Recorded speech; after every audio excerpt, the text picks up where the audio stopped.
انسان کی زندگی میں کچھ چیزیں ایسی ہوتی ہیں جن کے بغیر زندگی گزر نہیں سکتی۔ اتنی دیر تک جتنی دیر تک وہ چیز اس کے پاس موجود ہوتی ہے اسے نہ اس بات کا ادراک ہوتا ہے نہ احساس ہوتا ہے، لیکن جب وہ چیز اس کے پاس سے رخصت ہو جاتی ہے، اس کے پاس کسی وجہ سے خدا نہ خواستہ وہ چیز موجود اور محفوظ نہیں رہتی، پھر اسے احساس ہوتا ہے کہ ایک بہت بڑی نعمت تھی میرے پاس، وہ مجھ سے چلی گئی۔ ہماری زندگی کے اندر بہت ساری ایسی چیزیں ہیں کہ اگر وہ ہم سے رخصت ہو جائیں، خدا نہ کرے، تو پھر ہمیں بڑی شدت سے احساس ہوگا کہ یہ نعمت کتنی بڑی ہے۔ آپ کوس و قزح کے رنگ دیکھتے ہیں، دھوپ اور چھاؤں میں لوگوں کے چہروں کو ملاحظہ کرتے ہیں، آپ اپنے بچوں کو محبت کی نظر سے دیکھ کر دل کو ٹھنڈا کرتے ہیں، آپ اپنے ماں باپ کو محبت کی نظر سے دیکھ کر کامل حج کا ثواب حاصل کرتے ہیں، قرآن مجید کی زیارت کر کے آپ اپنے دل میں بہت سارا سرور محسوس کرتے ہیں، لیکن یہ ساری نعمتیں اتنی دیر تک آپ کے پاس ہیں جب تک آپ کے پاس آنکھ کی نعمت موجود ہے۔ اگر یہ رخصت ہو جاتی ہے نا، اگرچہ اتنی ساری نعمتوں میں یہ ایک نعمت ہے، لیکن آپ آنکھ نہیں ہے تو آپ کو تو اپنوں کا احساس بھی نہیں، آپ تو اپنوں کے چہرے بھی دیکھ نہیں پائے۔ کوئی بھی نعمت جو آپ کے پاس ہے، آپ کبھی محسوس کریں کہ اگر اس نعمت کا وجود ہمارے پاس نہ ہوتا تو ہماری کیفیت کیا ہوتی۔ یہ سانس ہے، ہم 2 دفعہ سانس کا استعمال کرتے ہیں، ایک دفعہ اندر جاتی ہے اور ایک دفعہ باہر آتی ہے۔ اگر اندر نہ جائے تو بھی مسئلہ ہے، چلی گئی ہے لوٹ کر باہر نہ آئے تو بھی بہت بڑی مشکل ہے۔ تو اس کا اندر اور باہر جانا یہ زندگی کا احساس ہے۔ اگر کبھی سانس اکھڑنے لگے اور آپ کے سینے میں آپ کی سانس اٹکنے لگے تو ایک بہت بڑی تشویش ہے، ایک بہت بڑی آکسیجن ہے، پوری طرح سے انسان کو قید کر دیا جاتا ہے، اور وہ کہتا ہے کہ میرا تو سارا وجود سلامت ہے، ہاتھ کام کر رہے ہیں، پیر کام کر رہے ہیں، آنکھیں کام کر رہی ہیں، زبان کام کر رہی ہے، سب کچھ ٹھیک ہے، صرف سانس اکھڑ گئی ہے۔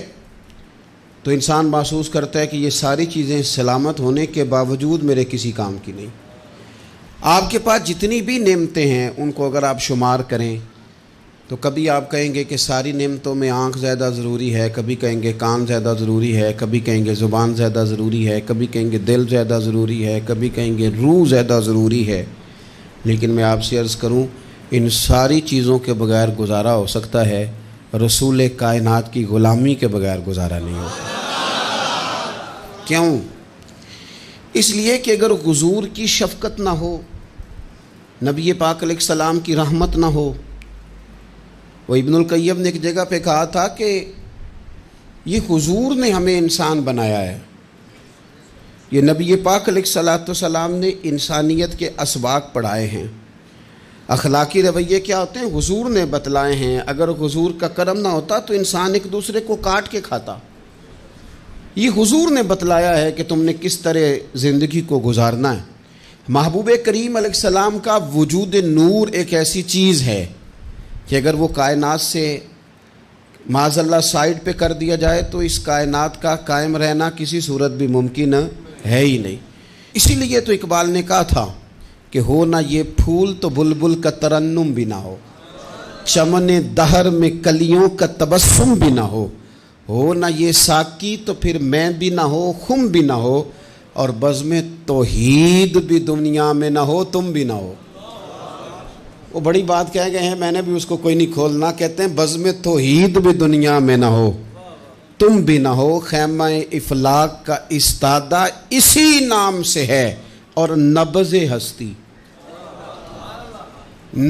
ہستی تپش آمادہ اسی نام سے ہے۔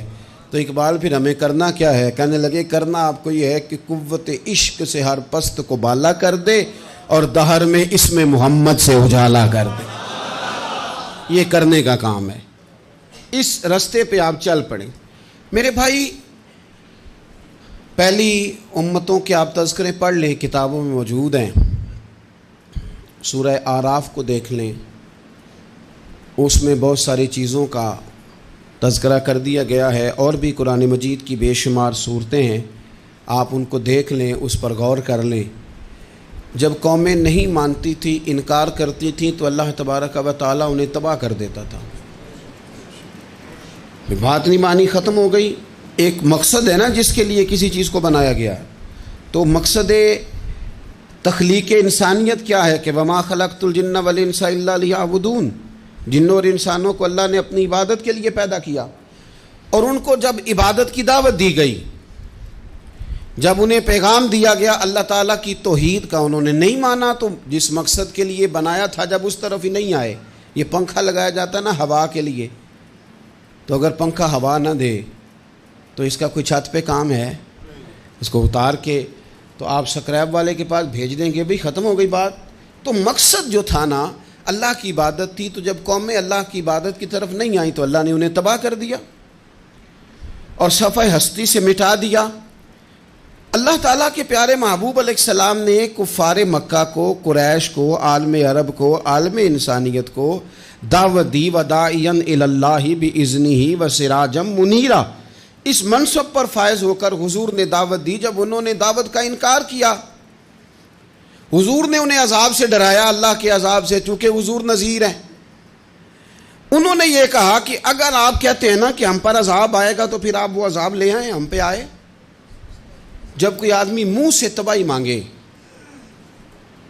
جب کوئی شخص اپنے منہ سے یہ کہے کہ کر لیں جو ہوتا ہے معاذ اللہ، تو اگر تو سامنے والا کمزور ہو تو شاید وہ کچھ نہ کر سکے، لیکن یاد رکھنا کئی دفعہ کمزور ہوتا ہے تو کچھ نہیں کرتا، تو